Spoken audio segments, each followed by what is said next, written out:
स्वराज्य संवाद न्यूज, जनतेच्या हक्काचं व्यासपीठ। नमस्ते भाऊ, या ठिकाणी अखिलेश आंदोलन या ठिकाणी तुम्ही केलेलं आहे, काय सांगाल आता या आंदोलनामध्ये काय तुमची भूमिका आहे? आज सगळ्या मंचरकरांनी या ठिकाणी लोकनेते स्वर्गीय किसनरावजी बानखेले यांच्या स्मारकाच्या समोर म्हणजे अण्णांच्या साक्षीनं सगळे मंचरचे प्रमुख सगळेच सर्व पक्षातील पदाधिकारी पुढारी आणि मंचरचे सर्वसामान्य ग्रामस्थ आज या ठिकाणी आत्मक्लेश आंदोलनाच्या निमित्तानं एकत्र आले।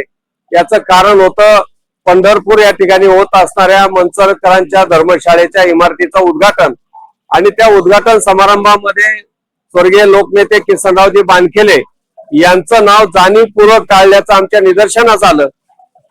त्या कार्यक्रमाच्या पत्रिकेवरती अण्णांचं नाव नाही, ज्या वृत्तपत्रामध्ये जाहिराती देण्यात आल्या त्या जाहिरातीमध्ये अण्णांचं नाव नाही। एवढंच नाही तर जी कोनशिला बसवली त्या कोनशिलेवरती सुद्धा अण्णांचं नाव नाही। म्हणजे जाणीवपूर्वक या गावचं नेतृत्व की ज्यांच्या नावामुळे मंचरची ओळख आज संपूर्ण देशभर आहे।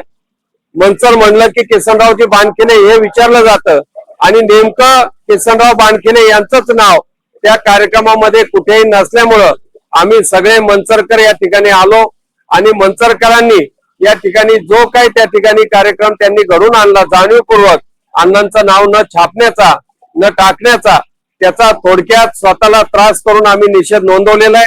आणि आज सगळ्या मंचरकरांनी एकमुखी या ठिकाणी ठराव केलेला आहे की येत्या आषाढी एकादशी पर्यंत त्या धर्मशाळेच्या इमारतीला लोकनेते स्वर्गीय किसनरावजी बानखेले मंचर ग्रामस्थ धर्मशाळा असं नामकरण करण्यात यावं। आणि जर ते आषाढी एकादशी पर्यंत झालं नाही तर सगळे मंचरकर ते नामकरण करतील, त्या ठिकाणी नाव देतील आणि जे संचालक मंडळ आहे त्या संचालक मंडळांचे राजीनामे सुद्धा सगळे मंचरकर घेतील, कारण ती गावची धर्मशाळा आहे, सर्व समाजाचे ग्रामस्थांचे। एवढंच या ठिकाणी त्यांनी लक्षात ठेवावं।